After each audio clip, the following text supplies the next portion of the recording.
All right, Doug, we've got some great questions from our viewers. We always love these, so please keep them coming in the comment section, and we will attempt to answer as many as we can each Friday when we do these Q&A sessions. So Doug, let's start with this one. Somebody who just finished Assassin and says it was hands down the best book in the series.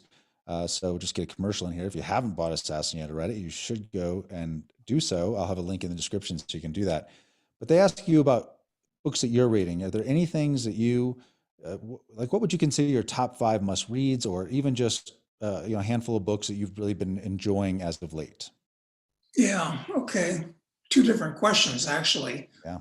Uh, Look, books that have been really influential in my life, um, and they're still excellent books to this day.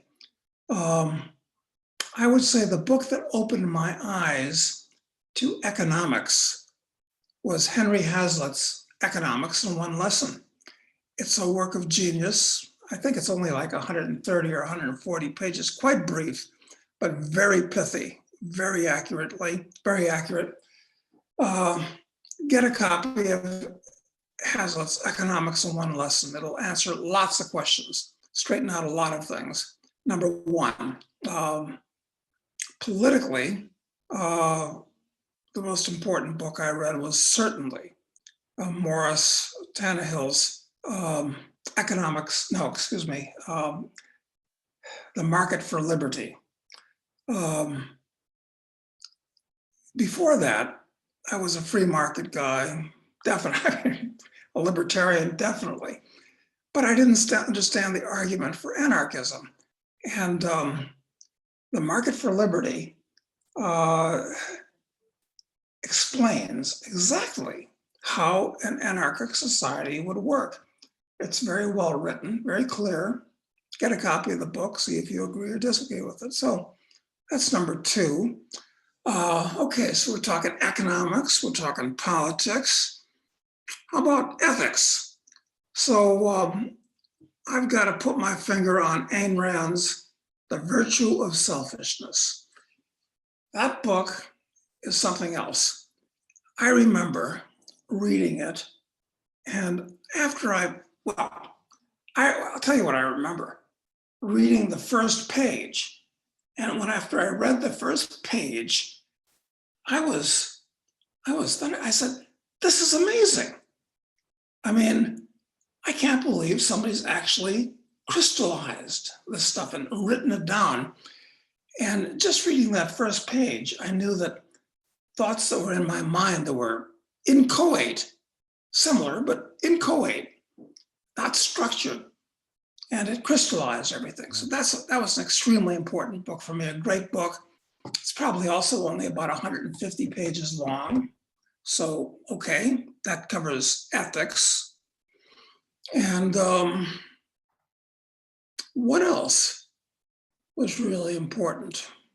I have to go through a library. I'm at a friend's house now. I don't have a library right now.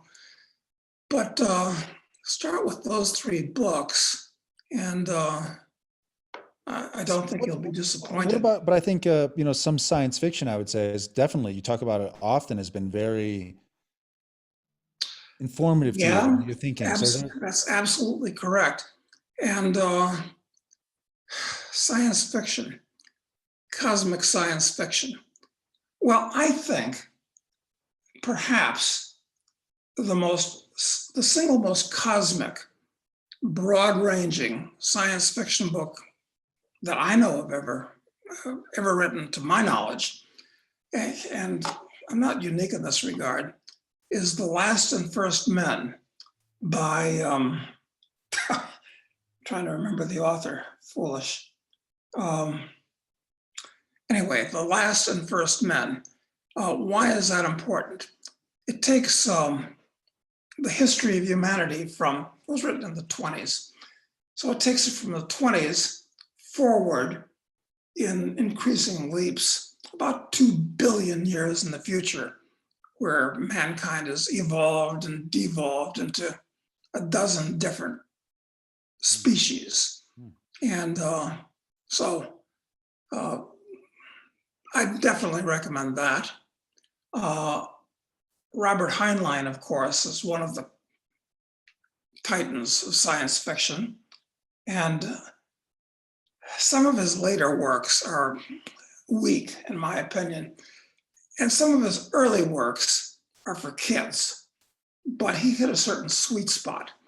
And my favorite Heinlein books are Stranger in a Strange Land, fantastic book, actually, about a guy who's born on Mars, comes back to the Earth and sets up a religion. So that's quite interesting. That's number one. Number two, not in any particular order, is The Moon is a Harsh Mistress. Yeah. And that is about a revolution on the moon when the colony there is evolved and what happens when Earth starts to give them too many orders. That's number two for Heinlein. And the third for Heinlein is Glory Road. That's a fantasy book, but it's a really well done fantasy book. And I really got into it. It's just great. So those are for Heinlein. And Arthur C. Clarke, he's another one. And I was talking to a famous science fiction author, and he said, I was talking about Last and First Men, we were talking about that. He said, yeah, every good idea Clarke ever had, he stole from that book. Wow. Well, I can see the similarities. Well, there's some truth to that. Arthur C. Clarke, what's my favorite book by him? Childhood's End. I would say Childhood's End, which is about the near-term future where an alien race encounters Earth, and then what happens. So that's certainly one. Rendezvous with Rama is excellent. All of Clarke's stuff is excellent. It's well written. It's clear. That's one of the problems with Last and First Men, is that book needs a good editor. All books do. All books do, actually. Some more than others.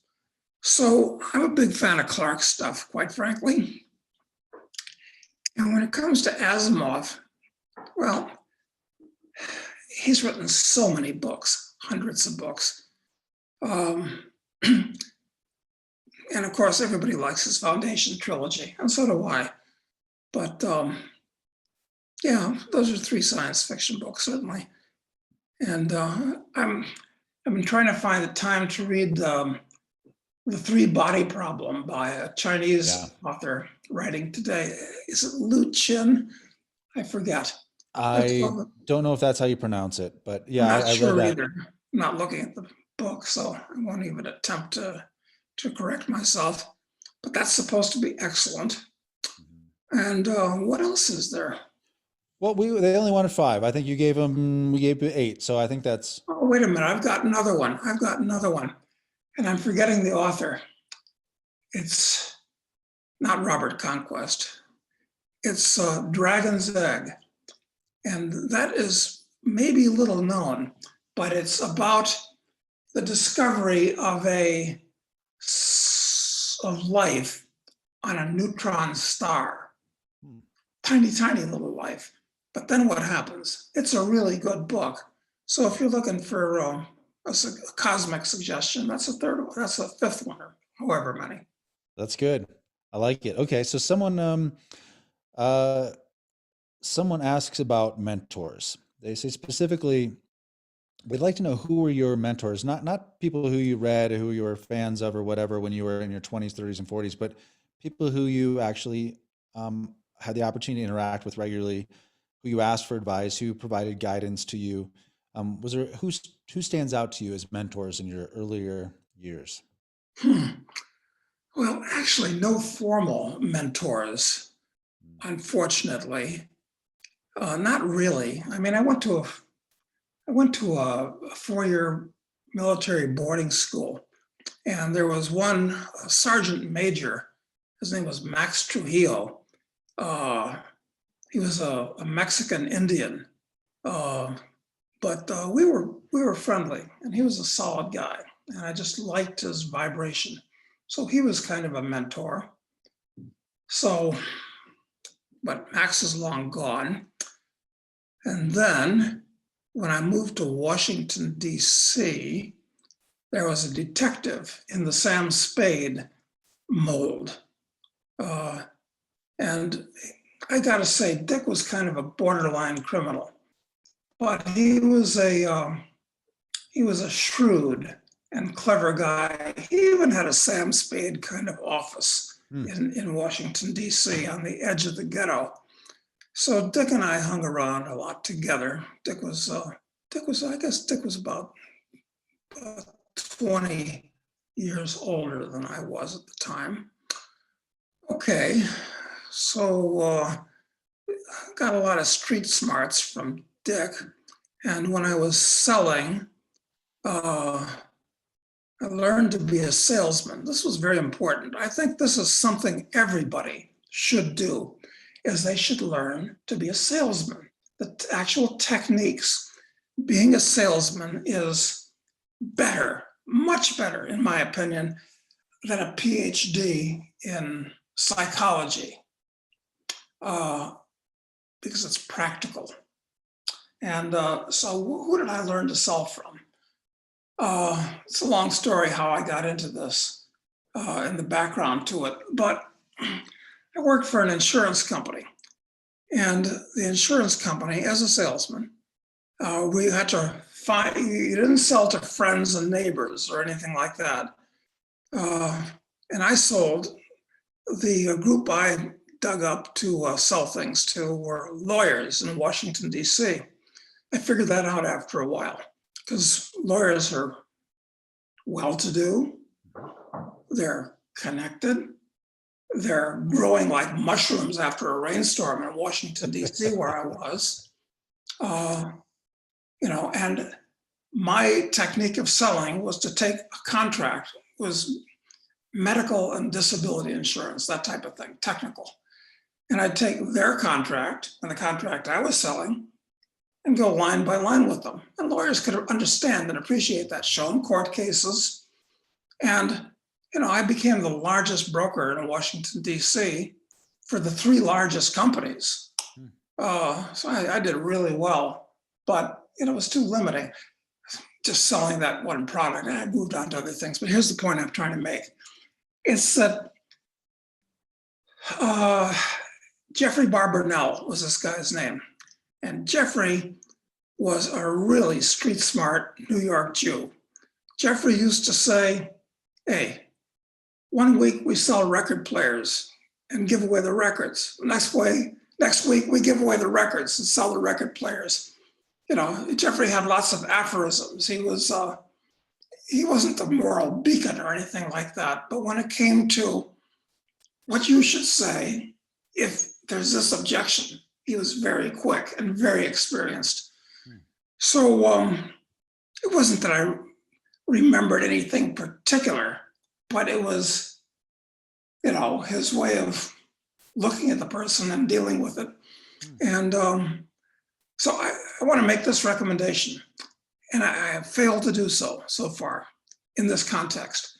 And that is, people say, well, what should I do if I'm in my 20s and I want to make a fortune? I would say, I have been saying, go off to Africa, because you'll find an unlevel playing field, which will inure to your advantage. But before you do that, get a proper education. And that does not mean going to college. It means getting several jobs, selling several different things, and see what you can learn about how you do that.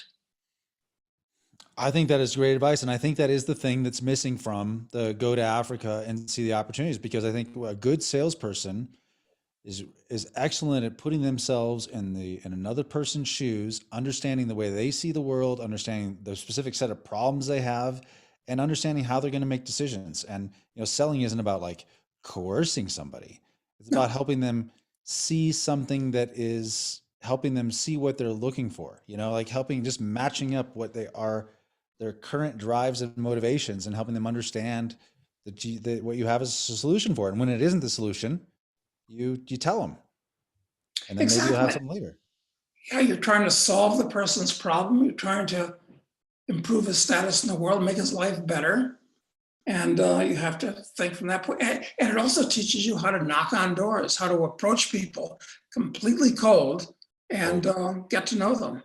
That's right. I totally agree. I think sales is one of these incredibly underrated skills that will not go away with AI or, No, technology. no, This no. is Sales is really important. It's acquired a bad reputation because a lot of salesmen are like guys peddling used cars. They'll lie and that's an they're unsuccessful salesman. well, But they are, and I think part of it is that they're looking at it as a transaction. They're just trying to, if I can just convince this person to go ahead with this deal, then I win. And they don't understand that if they just play a slightly longer game, how much easier it all is. exactly, they think in terms of hit and run, Yeah, uh, treating the person as a mark. exactly. So yeah, that's something that instead of going to college, you should do for, and it takes a while. I think it takes a year or two of boots on the ground to I agree. move into it. It does. It does. And so about these mentors, because you said they weren't formal mentors. Now, my belief is that real mentors are never formal. It doesn't work that way. Like I refer to you as my mentor to people all the time. You don't hear me say this, but I say it to my friends and others all the time.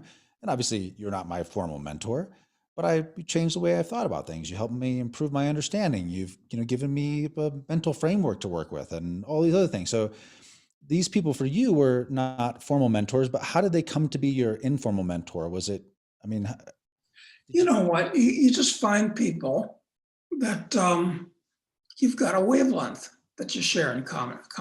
That's all I could really say about it. Yeah. I mean, I never had in high school or college, I was never assigned a guidance counselor. And I expect most of the guidance counselors do that for a living, or probably like Mr. Mackey on South Park, if you know what I mean. exactly. Yep. So I think it's just something that it's almost happenstance where you bump into somebody and they like you, and that's the way it Yeah. works. I just saw a movie last night called Saint Vincent. I think it's the last movie that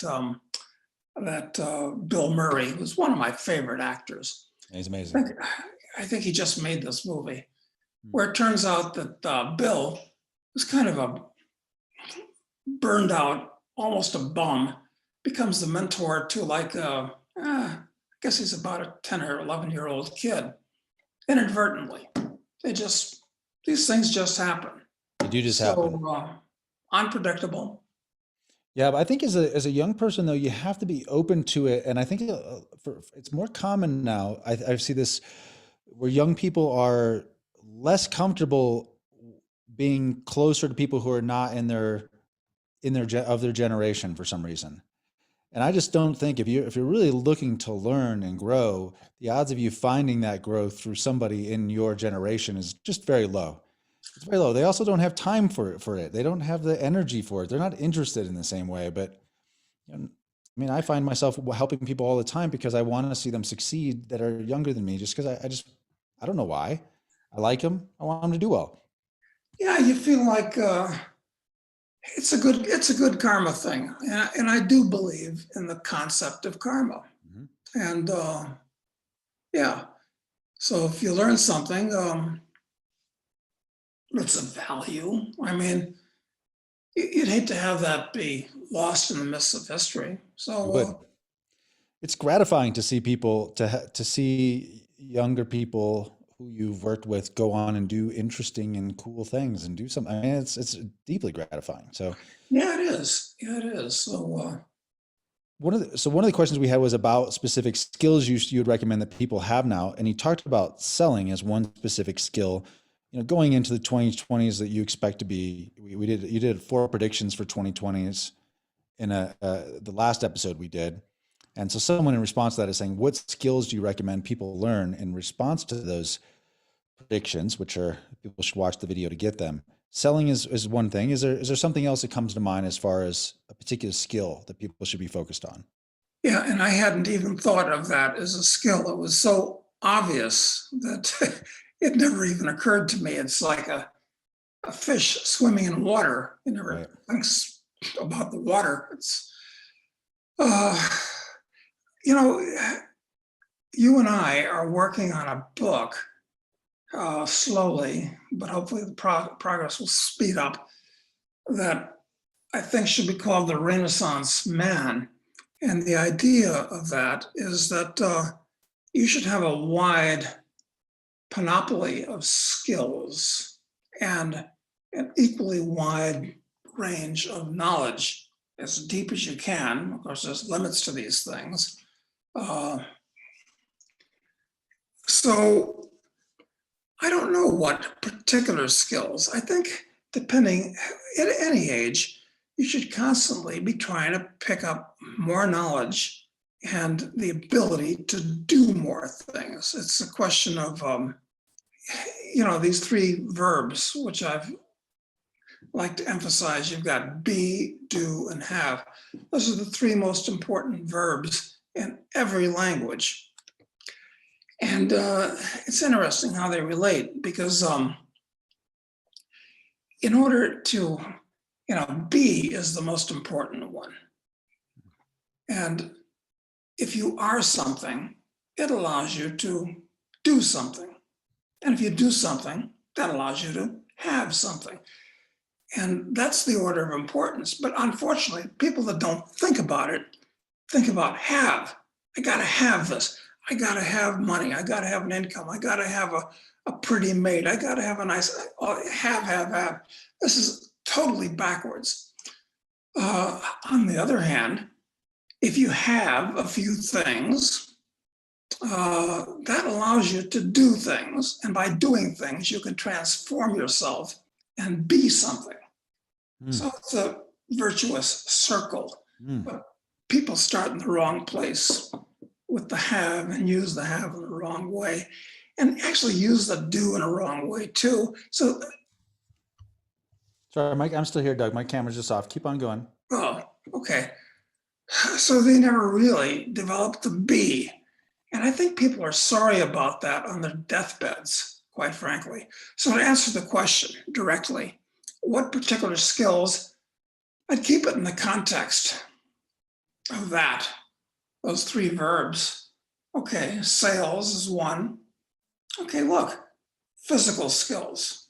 I think that you should definitely develop skills with martial arts. So nobody likes to be physically intimidated. Boxing, karate, aikido, judo, there's lots of them. They're all effective in their place. Okay, good. You should develop skills with weapons too. I mean, guns. You don't want to bring a judo throw to a gunfight. Nope.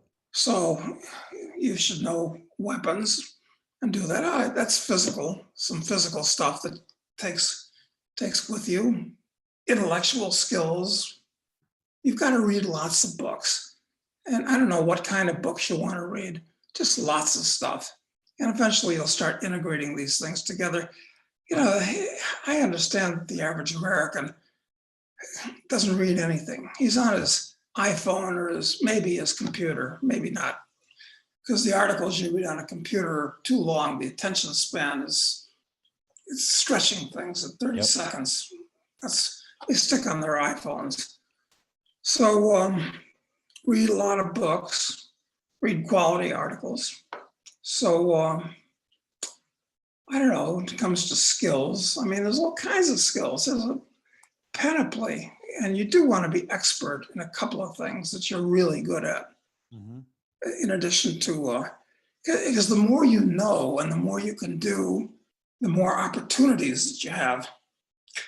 So things you can't imagine occur once you move to it's like, I just think the opportunities that sort of open up to you are really unimaginable in advance. It's until you take action and you actually acquire certain skills that those even sort of reveal themselves to you. Yeah, exactly. You just don't know where something is going to be of value that nobody else can do because they're too lazy or too stupid or nobody else knows or whatever. So it's a general question, but I guess sales is number one. You know, this is interesting. One of the best series on television in recent years, or maybe ever, is The Mentalist with Simon Baker. Have you watched that? I have. It's a great show. It's great. It's great. And it would be fantastic to develop the skills that the mentalist has because he can survive absolutely anywhere with those skills. They're really all he needs, quite frankly. And it's good. I mean, learning to sell is as close as you can come without being growing up in a carnival and picking up all kinds of bad habits along the way when you learn those skills. Right. I mean, So, selling is like that in a way. It really is. It's really just being able to see the prospect, you consider them in a way that, um, in such a way that allows you to have insights as to what they're thinking, what their desires are, what their drives are. And if you can understand other people that well, you can. A lot of times people don't understand them. A great salesperson will understand their prospect better than the prospect understands themselves. yeah, that's right. And it's really helpful if, when you're learning to sell, if you have somebody like my friend Jeffrey that can help you twig onto things. And I read some sales books in that time, didn't get anything out of them. Maybe I should have paid closer attention to them because there are things you can learn from a book about selling, but it's basically just hands-on doing and figuring it out. Maybe not everybody has the aptitude for it. I don't know. That's probably true, but Not sure. you can't, maybe not be able to become an expert, but you can become better at it. And being familiar with it will help you, I think, almost certainly, no matter where you're Yes, at. So let's see. absolutely. What you're striving for is the ability to look down the road a couple steps ahead, like the mentalist does. So there's a series worth watching if you're looking for a tip in that direction, I think. Someone asks, it would be interesting to know more about your philosophical beliefs, specifically around Solipsism. No, I s- So, solipsism. yeah, sorry. Well, I know. When did you decide that that's what Sure. you were, and what are your fundamental beliefs that you hold regarding that idea? Yeah, well, I'm not sure I have any firm beliefs about it. It's solipsism is I'm not sure if you describe it as a philosophy. It's kind of a philosophical approach or attitude, I think, as much as anything else, but that basically holds, and there are a lot of varieties of it. Uh, you can take it as narrow or broad a sense as you care to, but basically it holds that all of reality is a creation of your own mind. Mm. Uh, Now that really opens up a wide door because that means, well, does nothing exist outside of my own mind? And this is all a figment of my imagination. Well, we're talking again about the turtles all the way Yeah, the down turtles all thing the we way were down. talking about the other day. Or maybe reality, I think it was, who said, I suspect, maybe it was Haldane that said, I suspect reality is not only stranger than we imagine, but stranger than we can imagine.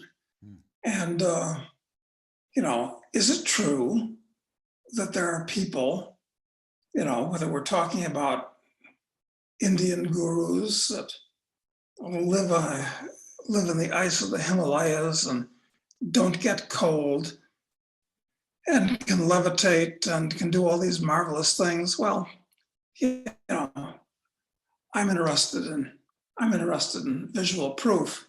Although sometimes for these things, visual proof doesn't do any good because a really good magician can Right. fool anybody.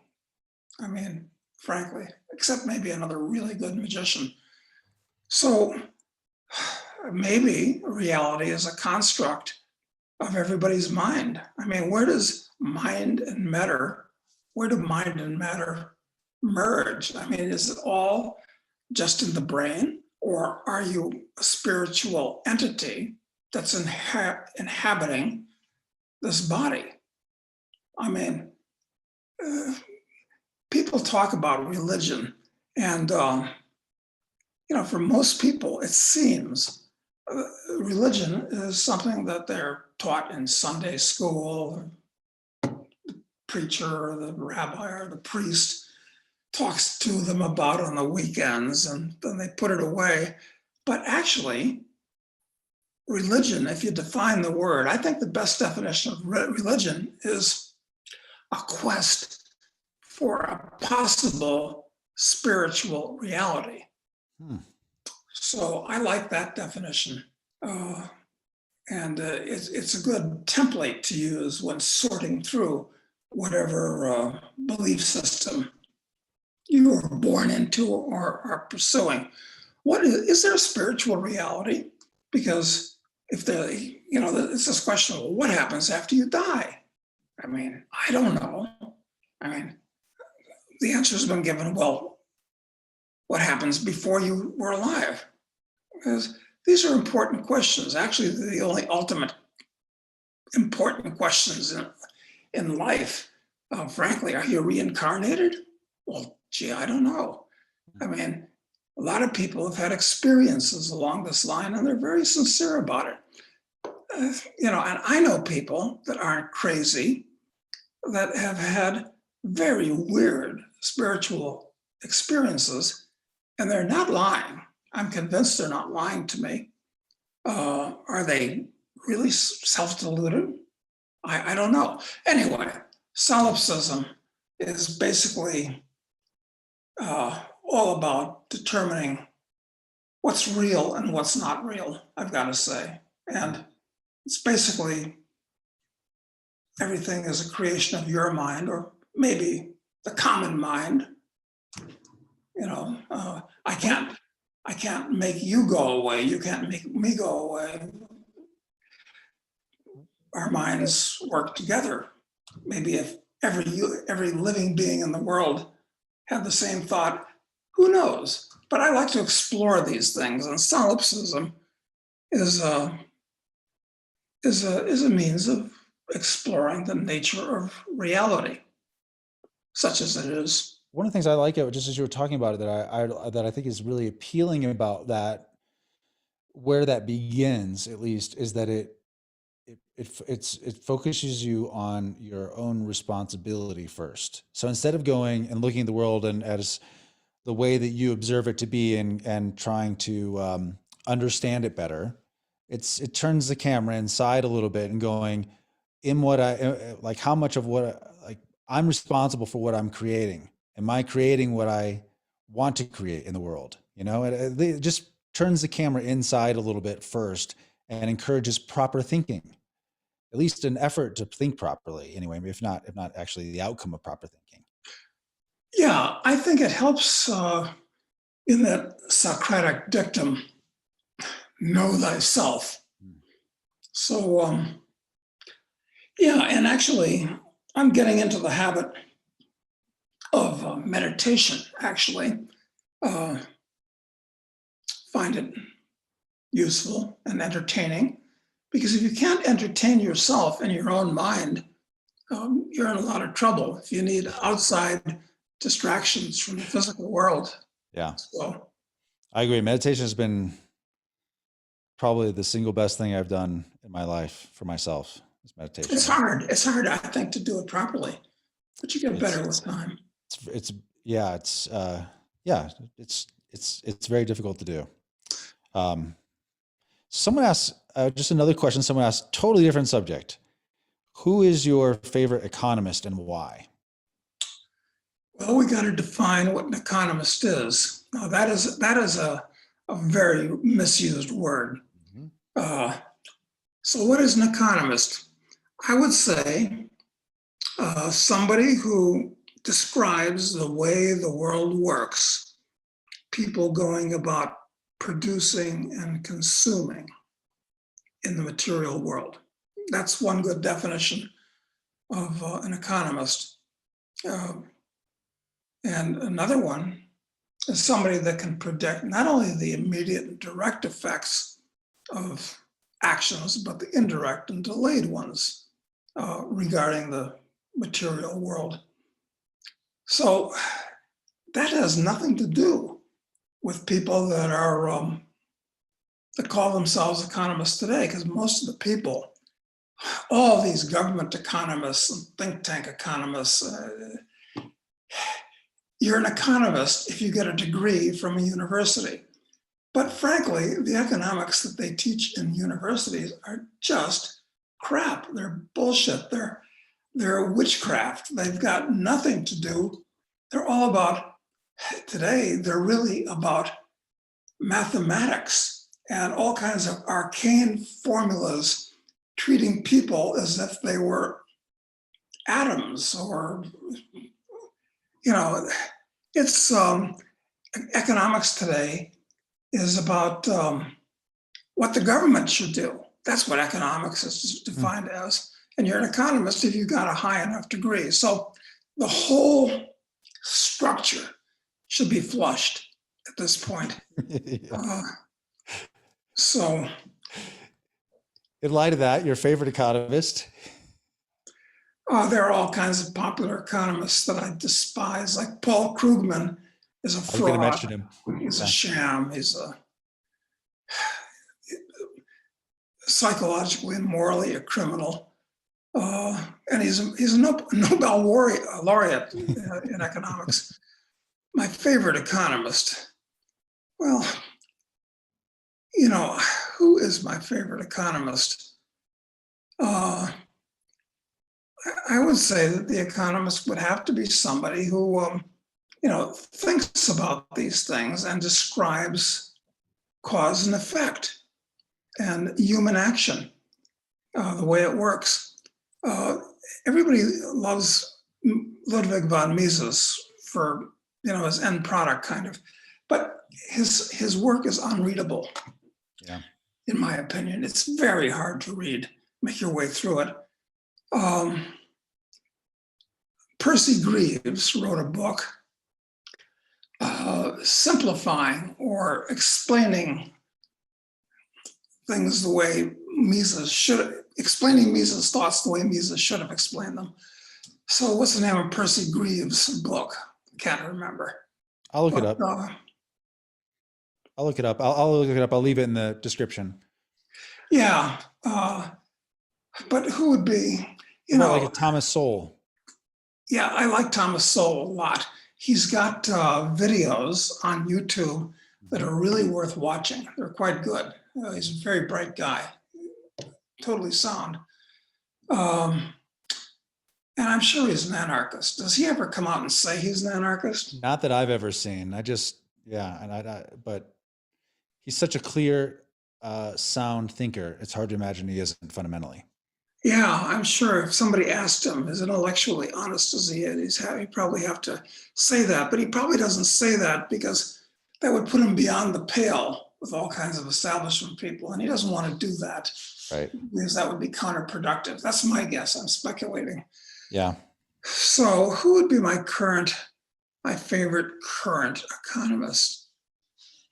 Well, there are so few real economists out there. I should be able to pick one, but I can't pick a name. Can you, other than Sowell? That's a good choice. I mean, he's the people that are actually known as economists. I think he's the only one that really stands out. Now, I think the way you described or the way you defined what an economist is, I think there are lots of people out there there are a lot more people out there. Like I've described you as an economist, because of your ability to be able to observe these things that are happening and, see more than 2 steps ahead, essentially what the consequences of certain actions. So I think you could, in that world, you could find people. Well, that's right. Thank you. Because the problem is that an economist is something that everybody should be. Everybody should understand the way the world works, where people are. So it's incumbent upon everybody to be an economist and not, say, oh, that's something like an astrophysicist. You need special Beyond our training understanding. for. Yeah, it's credentialism, saying that you can't be an economist unless you've got a PhD and preferably from the right university besides. Exactly. So further further proof that the world is totally corrupt and upside down. It's disappointing. There's actually a YouTube channel I like a lot, actually, and I don't even know the guy's name, but he goes by, the name of the YouTube channel is Uneducated Economist, Hmm. and he's a very intelligent guy. He works in a lumber yard. I shouldn't say, but he works in a lumber yard. Maybe because he works in a lumber yard. And so he does these short videos basically before he's going into work each day, commenting on Bloomberg articles he's read and understanding, what the Fed is doing, and talking about lumber prices, the way that they'd behaved recently. And I mean, he's a great example of what, he throws the credentialism essentially in everyone's face, the lack of it. And, he's humble and trying to learn, but he's a bright guy and he has very keen observations about what's happening in the world. So I'm sure you'll make a link to that, right? yeah, I will. I like the guy a lot. And that reminds me of another book. We were talking about important books earlier, and this was The True Believer by Eric Hoffer. That is a work of genius, and I've got all the respect in the world for Hoffer, who continued to work as a longshoreman until he couldn't anymore. But he was a philosopher that believed that you should be doing while you're thinking. Yeah, so Eric Hoffer's everybody should be the true believer. I agree. Okay, so let me just see if there's one last question just to sum up with. I know that there was some deeper ones that could take a while, but I'm just looking for one that might be relatively short here. They ask, are you going to ride this out in the U.S. or South America, and why? And what I can only assume what they mean by this, the pandemic and the economic consequences, which are inevitable to follow. Yeah. Well, look, I've got some very comfortable digs in South America, Argentina and Uruguay, I should say. And I like being there. I mean, I have absolutely everything I want, and you can, will I come back here to the US? I'm afraid. I hope I'm wrong about this, premature anyway. I hope something doesn't happen where they feel they have to round up the usual suspects and it becomes, risky to be in the US, you hold the wrong views. But this country's been going in the wrong direction at an accelerating rate for decades. And maybe we're going to reach a crescendo. I don't know. So to answer the question is, having lived all around the world, I could go almost anywhere. And increasingly, as time goes on, I'm actually, as much as I like physical comforts, I'm less attached to accumulating stuff. I mean, I like my artwork and I like, having cars but this is all just junk. I mean, you should be able to walk away from it. And I feel that I can, even though I'd be inconvenienced at the time. So to answer the question, yeah, I'm going to stay in the US, but I'm going to keep one foot in Argentina and Uruguay. And if I can find another place that I like as much, I'm still partial towards Thailand in the Orient, and not so much New Zealand anymore, or Australia. They're degenerating faster than the US is, quite frankly. Yeah. So, what you want to do is put yourself in a position where you can have a crib someplace else. I think it's just smart, because as I think we talked about this yesterday, anything can happen. And in today's world, if you're a US citizen, they can invalidate your passport tomorrow morning if you're accused, not adjudicated, accused of owing $50,000 in taxes. It Mhm. just isn't that much money anymore, quite frankly. So, yeah, plan ahead. It's getting late in the day. Yeah. Got to hedge your bets, if nothing else. You got to hedge your bets. Yeah, exactly. You don't want to, you know, survival in the world is actually tough enough in lots of ways. Try to make it a little bit easier for yourself by planning ahead, even if the plans turn out to be unnecessary. Yep. I agree. All right, Doug, thanks for doing the Q&A today. For our viewers, again, love the questions. Keep them coming. Put them in the comments, and we will answer them as often as we can. So thanks again, Doug. Talk to you soon, Matt.